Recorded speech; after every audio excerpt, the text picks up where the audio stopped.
Okay, so have you ever wondered, like, how to crack the YouTube code?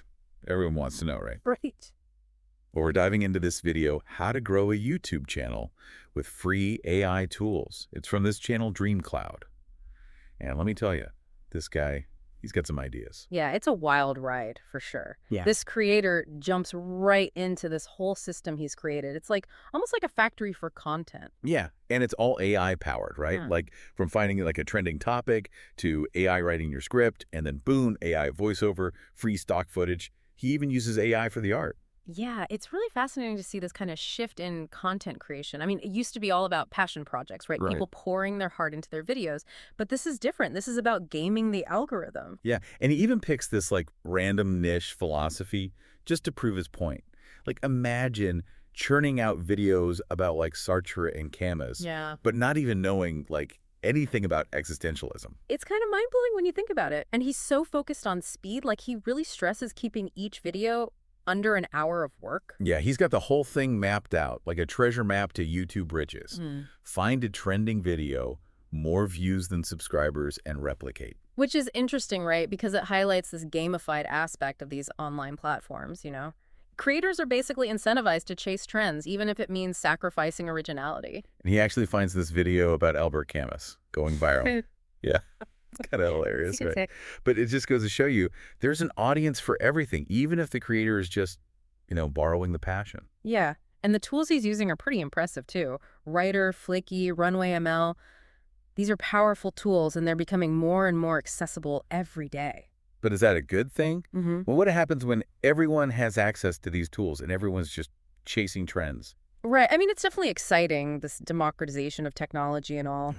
But it also raises some concerns about, well, a lot of things, actually. Like, what about originality? And is this even sustainable, all this AI-generated content? And he's so focused on speed, right? Like each video should take less than an hour. Is that even possible? Well, he makes it seem that way. And that's part of the appeal, I think. But yeah, it does make you wonder about the quality, right? It's almost like he's saying quantity over quality.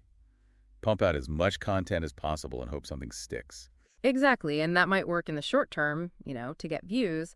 But what about building a real audience, a loyal following? It's hard to say what the long-term impact of all this is going to be, both for the creators and for the viewers. It's like he's saying anybody can do this, right? Like here's the recipe, find a trending video, feed it to the AI, and then bam, instant YouTube success. But where does that leave, the human element in all of this? Yeah, that's the big question, isn't it? And it gets even weirder because he goes on to show us how he uses AI to rewrite stuff, generate whole scripts. He even creates images from these prompts, like painting of a man contemplating life, and the AI just spits out an image. It's technically amazing, but it also makes you wonder, what even is art anymore if a machine can just do it on demand? I know. It's mind-blowing and kind of scary at the same time, right? Like he even shows us how to tweak the AI voice to sound like anyone. Like he makes it sound like an old man because it has more emotion that way. But at a certain point, it's like, are you even a creator anymore? Or are you just a puppet master pulling the strings of some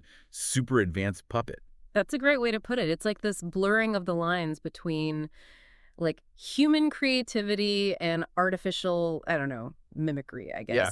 And it brings up all these questions about authorship and originality in the age of AI. What do you think as a listener, what even counts as creative expression anymore when you can just get a machine to do it for you? It's a tough one. Yeah, no easy answers there. Like on the one hand, this technology, it's incredible, right? But on the other hand, it does make you appreciate the human element even more. Yeah. Like when you see a piece of art or listen to a song that really moves you, there's this, I don't know, a feeling you get that I don't think an AI could ever replicate.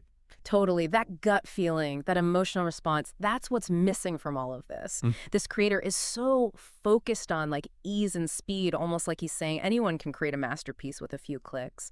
But real art, it comes from a different place, right? It often comes from struggle, from years of practice, years of honing your craft. I think that's what makes it resonate with people, It's the dedication, the personal touch. Exactly. And he shows this one example where the AI generates a picture of Camus from that trending video we talked about, just from a text prompt. And yeah, it looks exactly like him. Like it's technically impressive, but it just feels, I don't know, off somehow. There's something missing, right? It's like it doesn't have that smart, that unique perspective that a human artist would bring to it. Like, yeah, it's a cool trick, but it also kind of shows the potential pitfalls of just relying on AI for everything. It's a tool, like you said, but it shouldn't replace the artist completely. It really makes you think, like, is this what YouTube's going to be like in the future? Just a bunch of AI-generated content all chasing the algorithm.